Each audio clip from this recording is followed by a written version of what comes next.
Hürmetli vatandaş, bugünkü leksiyalarımızı başlayımız. Leksiyada sizi gacırız, Washington'dan sözleyimiz. Bugün çizlaq 2024 yıl 5. ayının 3. günü hepteki cüme vatandaş.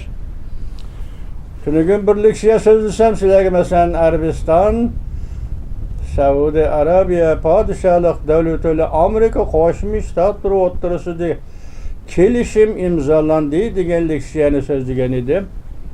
O leksiyanın yerimi bor, yerimi çıkmay kaptı. Öçürüp ötey desem, yollaş ketken vakit kaçırdımı deyim, vatandaş kötürüm. Hazır sınap baksam, yani kamera sözlegan sözümün 5'i var, aygı yok. Bu kanda kamera olup kaldı bilemmedim, yine keçirinler vatandaşlar. Hazır başkası işlettim kameraga, ben bunu kayıt sözleyime endi. Bugün sizlerge sözleydiğin leksiyimiz mundaq vatandaş, hem vaziyet hem muhakeme değil. Bunundaki leksiyada hazır iki mesele, siz dikkat kıladigan meselelerdi bununda.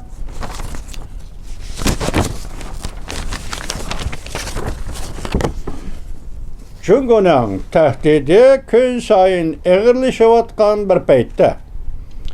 Amerika Qo'shma Shtatlar Davlat Mudofaa Ministri Lloyd Austin, Avustraliya, Yaponiya, Filippin 4 davlat mudofaa ministrlari bilan ko'rishib, Jungo'ning Janubiy dengizdagi mas'uliyatsiz harakatlarini tanqid qildi. Mavzuli xabar 5. ayning 3. kuni Amerika ovozining Xitoy tili programmasi e'lon qilindi. Xabar mundaq boshlandi. Amerika Qo'shma Shtatlar Davlat Mudofaa Ministri Lloyd Austin payshanba 5. ayning 2. kuni Havayda Amerika Hindi Tinch okean harbiy qo'mondonlik organida Avustraliya, Yaponiya, Filippin qatorliq davlatlarning mudofaa ministrlari bilan ko'rishib, Amerikaning butkul Hindi Tinch okean rayonidagi davlatlar bilan bo'lgan ittifoqdoshlik munosabatini ta'kidladi. O'xshashla Amerika Qo'shma Shtatlar Davlat Mudofaa Ministri Lloyd Austin Jungo'ning Janubiy Jungo dengizida mas'uliyatsiz harakat qilayotganligini qattiq tanqid qildi. Buningda yaqinda kun ichida Filippin dengiz soqchi qismlari vazifa o'tayotganda Jungo'ning dengiz soqchi qismlari ishga parxod haydab kelib, ikki yandan qistab kelib, orig'i elib, Filippinning dengiz soqchi qismlariga parxodiga suv nasosi orqali suv chaqdi. Buningdan da agar o'lim yetim voqealari ko'rilmagan bo'lsin, bu xalqaro miqyosida aytganda agar ig'vogarchilik vatandash bir davlatning soqchilari ikkinchi bir davlatning dengiz soqchilariga suv nasosi orqali hujum qildi desa, bu agar vaziyat bo'ladi. Mana shunday vaziyat ostida Amerika Qo'shma Shtatlari Davlat Mudofaa Ministri Lloyd Austin Havayda 4 davlat, Yaponiya, Filippin, Avustraliya, Amerika 4 davlat mudofaa ministrlari yig'in etib, garchi Jungo'ning ismi va parxod voqeasi eg'izga olmagan bo'lsa-mu, Jungo'ni qattiq tanqid qildi. Musharakati tufayli Jungo qattiq tanqid qildi. Endi tuvandi vatandoshim, siz ham, biz ham hozirgacha butun dunyo ham deymiz, ciddi qarab kelayotgan bir masala Rossiyaning Ukrainaga tajovuz qilishi va Ukraina-Rossiya o'rtasidagi urushning hozirgacha 2 yil davomlashganligi, bu urushning oxirlashadiganligi va davomlashadiganligi to'g'risida tuzuk bir fikrning o'rtaga chiqmayotganligi, ya'ni shundaqda hozir yaqindalar Amerika Qo'shma Shtatlar Davlat Majlisining Tayvanga, İsrailga, Ukrainaga yordam pulining qonun orqali tasdiqlanganligi, buningda Rossiya Ukraina armiyasi kuch kirganligi.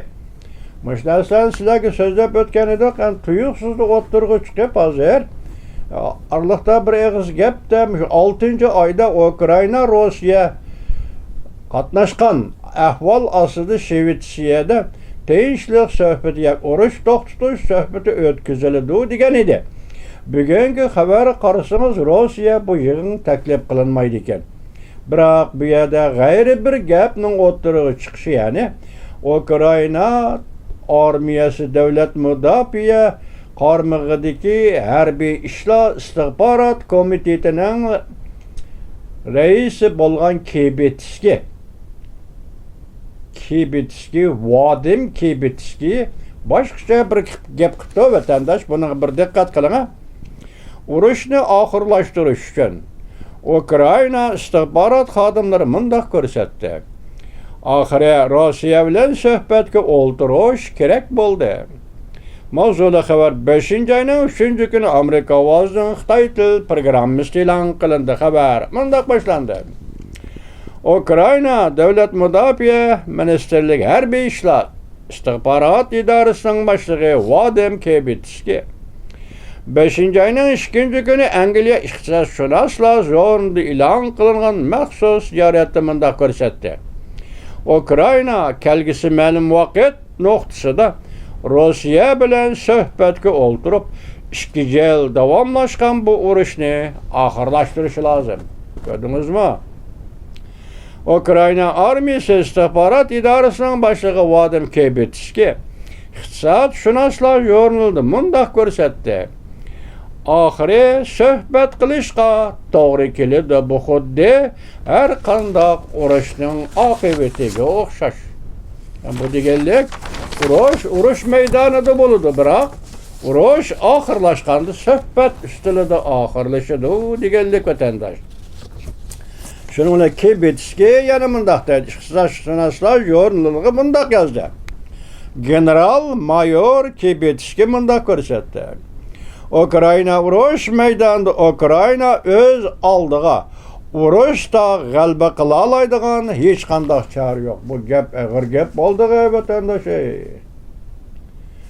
Rossiya Ukraina urush maydonida Ukraina o'z oldiga urush qilib, bu urushda g'alaba qila oladigan hech qanday chora yo'q deydi vatandosh. Hech qanday chora yo'q deydi. Ukraina esa Rossiya armiyasini qistab Rossiya chegarasiga taqab kelganda bu yanala uzoq manzillik bir ish bo'lib qoladi-ki, buning bilanmi urush yanala oxirlashmaydi. Hozir hujum qilib kirgan Putin Rossiya armiyasini qistab Rossiya chegarasiga opirib qo'ygan holatimi? Bu uzun mezgillik bir ish bo'lib qoladi-ki, hargiz urushning oxirlashganligidan derak bermaydi. Bu qaltis gap bo'lib ketdi vatandosh. General-mayor Kibitskiy yana mundaq ko'rsatdi. Bu yil 6-oyda Shvetsiyada o'tkaziladigan yuqori darajalikli tinchlik suhbatiga Moskva taklif qilinmaydi. Chunki Moskvaning samimiy suhbatlashish niyati yo'q. Buni ko'rdingiz vatandosh. Endilikda yana bir xabar ekranda. Bu kunlarda osmon haqiqatan o'riladigan bo'ldi.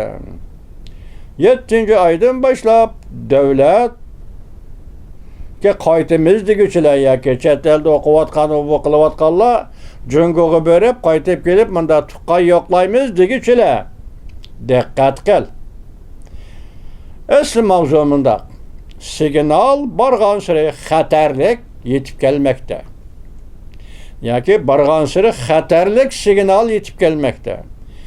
Haqiqatan osmon o'riladi. Mavzuli xabar 5-oyning 3-kuni Van Vitor betida e'lon qilindi. Xabar mundaq boshlanadi. Mushu xabarning mazmunini yig'inchoqlab, xulosalab, sizlarga biz davomli ismini ataydigan Nurunyanning nazari deganda bu yosh yigit bugun nima dedi? Bugun 5-oyning 3-kunidan boshlab Jungoda moliya krizisi boshlandi dedi. Endi bunun paketlari nima ekan bu xabar bu kishining emas. Bugun yozilgan mush xabarda bankalar bilan uy imorat tijorat kasbi o'rtasidagi bog'lanish, islohot boshlangan davrdan toki mushu kungacha bu bog'lanish oxiri bankalarning o'zaro munosabat tijorat kasbida yomon sifatlik qarz berish, qarz olish hisobotini keltirib chiqadi. Bu da bankalardan daimi bulup durduğu münasebetler var. Şunun için de hazır biz Cungudaki çoğun bankalar. Ulanın tarmak bankalar emas, evvel üyeden başlangan emas, çoğun bankalar. Mesela Cungu Bankası, Suudi Sanat Bankası, Yezi İgilik Bankası qatarlıq bankalarının kəsbi ticareti ve kerimi biraklı düşüp ketdi. Pul amanet bankalarının sap paydası tövellep ketdi. Qatnaş Bankasının sap paydası tövellep ketdi. Bugün bu ahvalni Rungyanning nazari Junguda maliye krizi başlandı deb tasvir başlaydı. Yani bu Jungu vatandaşı.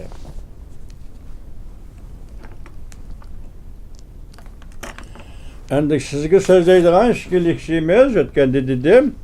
Bugun hozir dedim yangi kamera oldim. Men bir Saudiya Arabiston bilan Xitoy o'rtasidagi munosabat, shundaqla Saudiya Arabiston bilan Amerika Qo'shma Shtatlar o'rtasida imzolangan bir kelishim vatandosh. Buningda nima deyildi desangiz, tez xabar. Tönügün sözlesem yerimi çıkıp yerimi çıkmagan tez haber.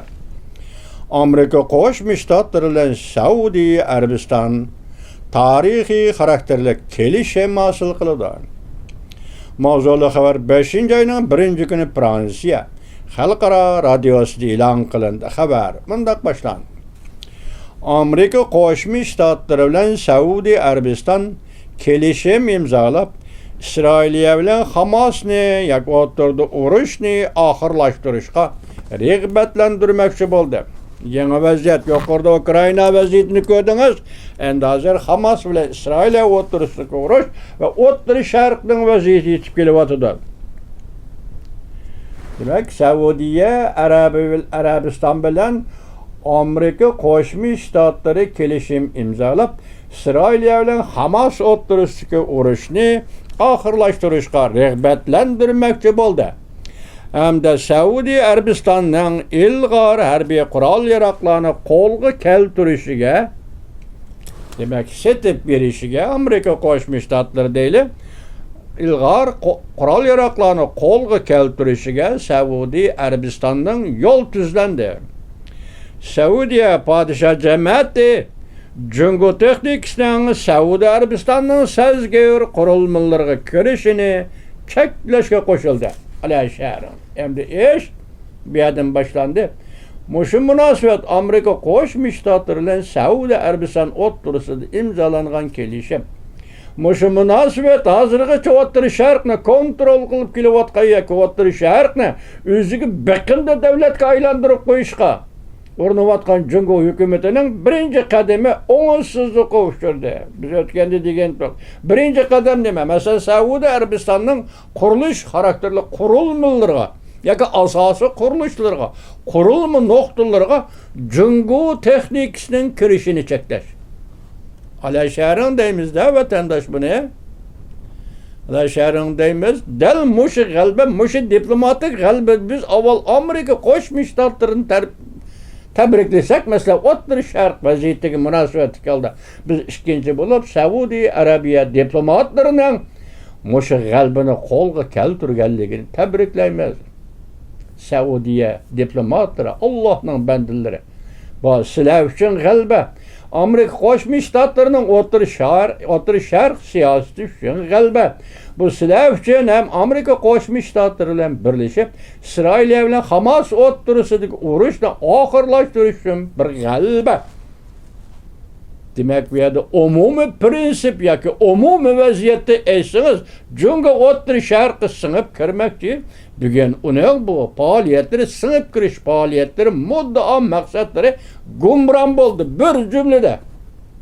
Amerika Qo'shma Shtatlari bilan Saudiya Arabiya kelishim imzoladi.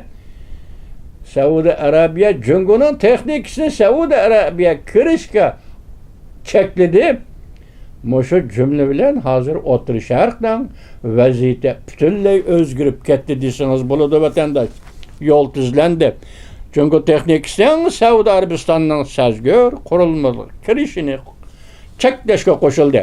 Buning bedeliga Amerika Qo'shma Shtatlarining Saudiya Arabiston zarzir mablag' solishiga erishdi.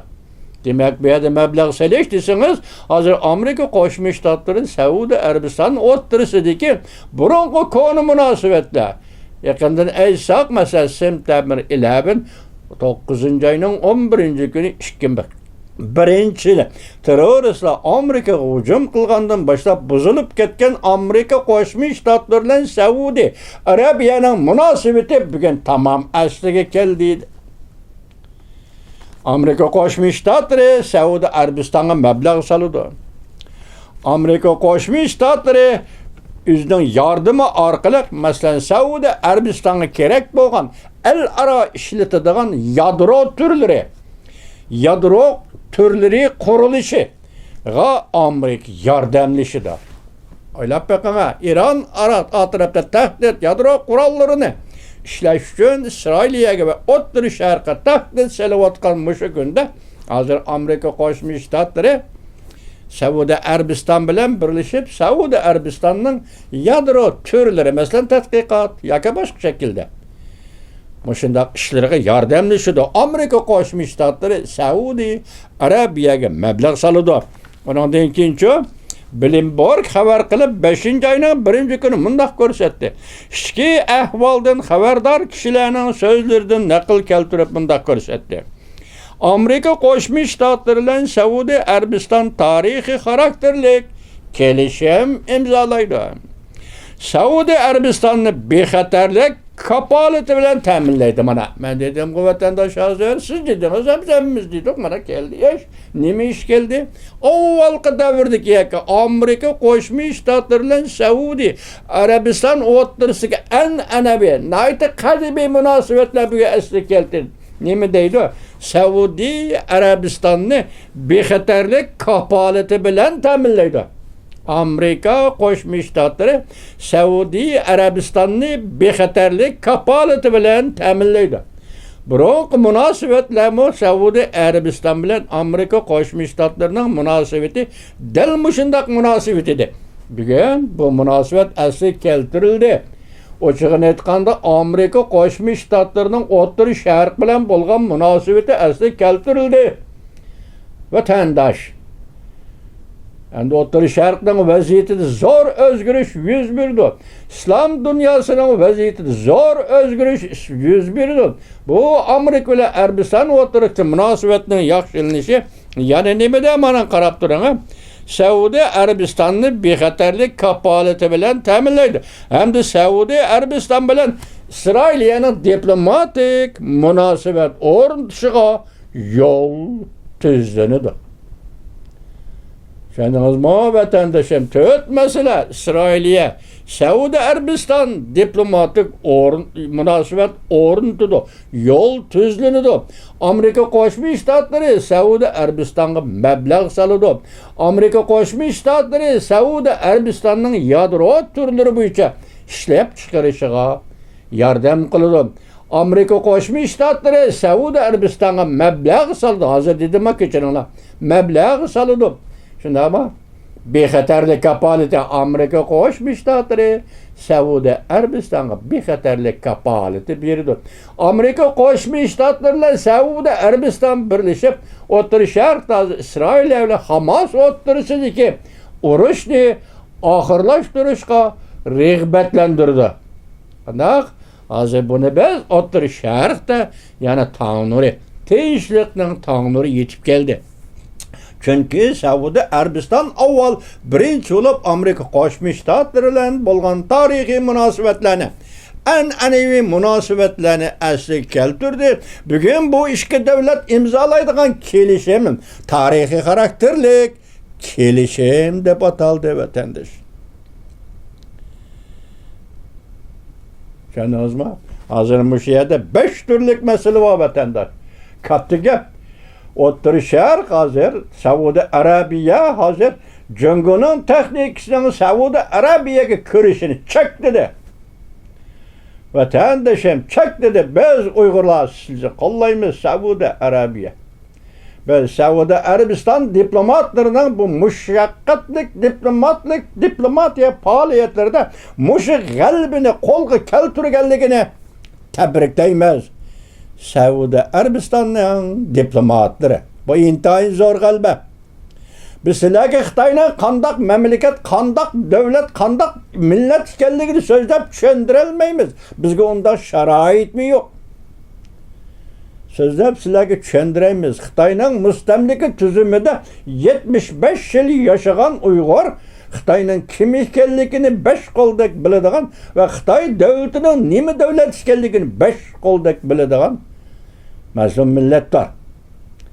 Sizlar endi tushunishinglar mumkin. Xitoyni mushu kundan boshlab biz Saudiya Arabiya sizning bu muvaffaqiyatingizni qo'llaymiz, olqishlaymiz. Uyg'ur xalqi biz hozir O'rta Sharqning bu tarafida bir o'zgarish bo'ladi deb umid kutamiz. O'rta Sharqda tong nuri yetib keladi. Mana buning tong nurining belgisi Xitoyning O'rta Sharqdagi ta'sirini tozalash. Xitoy bilan O'rta Sharqning munosabatini uzil-kesil barbod qilish. Vatandosh, buni o'rlab ketgili bo'lmasimi? Endi davlatlar aro munosabat uzib tashlagili bo'lmasimi? Lekin bugun birinchi qadamda Saudiya Arabiya bilan Xitoy o'rtasidagi munosabatlarga ta'sir yetib keldi. Chak yetib keldi. Bugun oldi bilan Saudiya Arabiya bilan Amerika Qo'shma Shtatlarining an'anaviy munosabati asli keldi. Tabriklaymiz Amerika Qo'shma Shtatlari diplomatlari sizlarni.